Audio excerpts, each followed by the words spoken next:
It's Friday the 13th. It seems a fitting time to discuss health savings accounts and healthcare cost planning.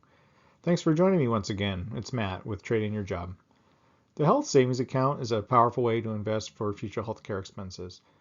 It's particularly useful for those in the accumulation stages, and the earlier you start, the better. That way, you give yourself the power of time and compounding. If you currently do not have a health savings account, or if you've seen them and don't know much about them, then this high level overview should prove useful. If you have one and contribute already, you can see if you're among the 4% of participants maximizing the triple tax advantage nature of this account.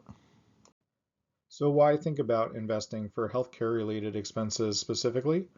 Well, it's an unfortunate reality that one of our biggest barriers to financial independence and also enjoying a comfortable retirement is the threat of major healthcare costs down the road. You also tend to lose your healthcare coverage from your employer when you separate, or the amount that they contribute or will pay decreases.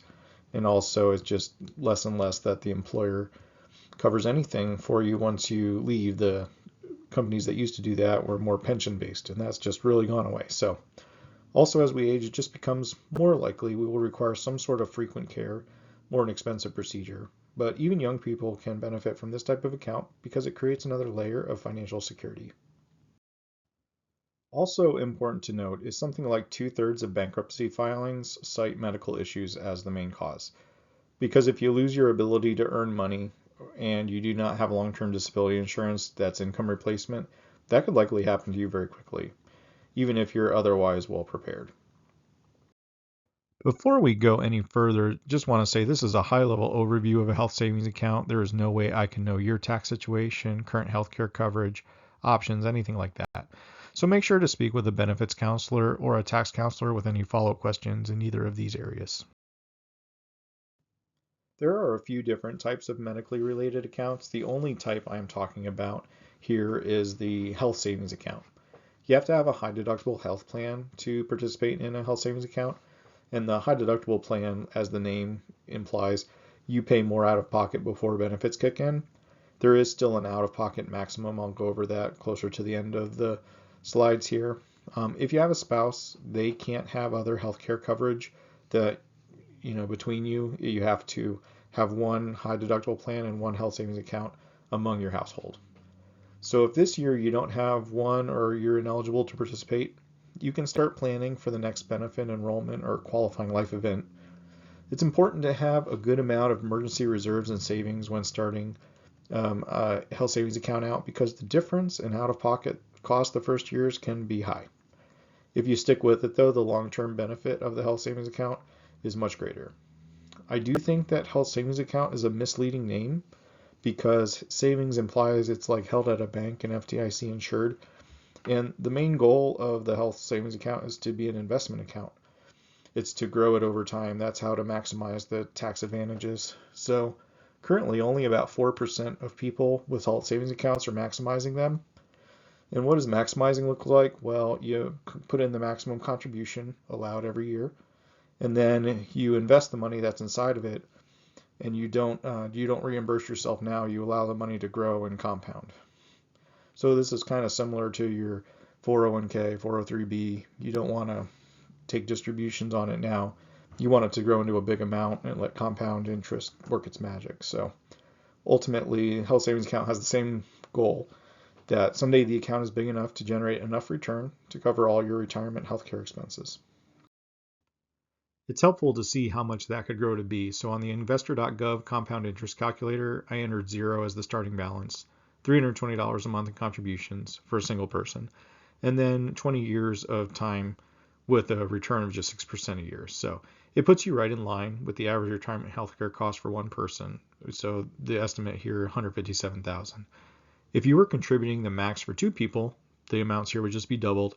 So you'd have a little over 300,000. And in that Fidelity brochure at the very beginning, that's what they estimated or said the average is in retirement for a couple, 315. So this would satisfy, paying for the average costs for a single person if they maxed out or a couple if they maxed out.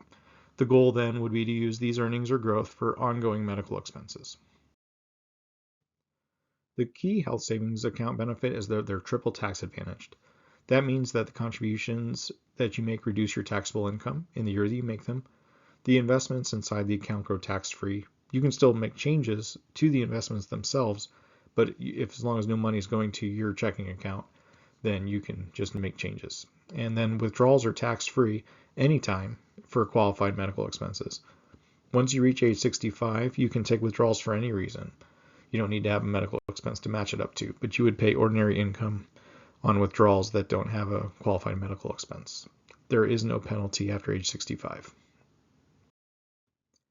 The IRS has a comprehensive list about what is a qualified medical expense and what is not. Health Equity has links to the most popular HSA expenses. They list them here. The ones that have RX next to them just mean you need a prescription to get reimbursed, and LMN means letter of medical necessity. So to reimburse yourself for any of these, you just need the receipt for your services, proof you paid, things like that.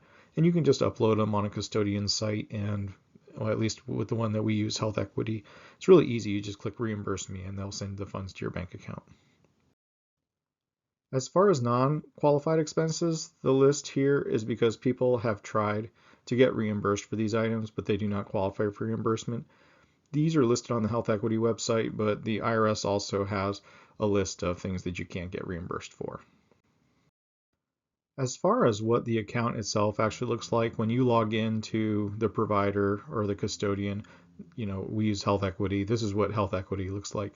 They have places to store your receipts and make claims and pay providers and reimburse yourself. They're just those purple tabs going along underneath Health Savings Account. So when you want to reimburse yourself, you just click on Reimburse Me. It brings up your claims. You select the ones you'd like to have reimbursed, and then the money arrives in your account in a couple days. I had an old health savings account that I didn't use anymore and couldn't contribute to anymore. And I recently made many claims against that one, going years back, and had no issues. And they sent the money directly to me. So to my bank account, it took like 2 days. So not really difficult to do at all. So once you click on Manage Investments on that welcome screen, it's just similar to your workplace retirement plan or IRA. It just shows your investment performance and how far off your target allocation is. Shows how much is available to invest, so that's the amount in cash, so like $2,000 in cash currently, and then about $5,300 invested at the moment. And when you go look at the actual investments inside the account, it gives you a breakdown of the performance, your dividends, things like that. We started this account in 2022, so we're just focusing on maxing it out, saving receipts, and giving compounded investing time to work its magic. The portfolio here is just a collection of mostly index funds, or actually they all are index funds. So really low cost, which is one thing you can control in your investment journey. As far as common complaints I've heard from people regarding health savings accounts, I think it's mostly when it's being used as a pass-through account, meaning that you just make your contribution and then reimburse yourself right away. So you do receive the tax reduction, income tax reduction doing that, but you're not allowing the money to grow. So long term, when your income stops, that's what you're really trying to do, is when your income stops, where does the money come from to pay for these things? And that's why you need to focus on also realizing the third benefit, which is tax-free growth. And so when you use it as a pass-through account, you don't really get that third leg of the stool. So here are also the out-of-pocket costs and the deductibles. So in 2023 for self, you would pay $1,500 before any benefits kick in. And if you're a family, $3,000. And also your max out-of-pocket costs, which means your annual limit, that doesn't include your premiums. And you would have to reach $7,500 for yourself or $15,000 for your family. So when I say have some savings, you'd want to make sure you're covered to have this much set aside. Now, regular health insurance costs also have these deductibles and out-of-pocket costs, and they are very similar. So it's really not that much different for a health savings account, high deductible health plan. And here's just a handy chart about the contribution limits, the catch-up, the minimum deductible, and the maximum out-of-pocket for self-only or family. It's from the IRS. Thank you for joining me on the high-level overview about health savings accounts. I hope that it made you as happy as Friday the 13th makes Jason. More videos to come. Stay tuned.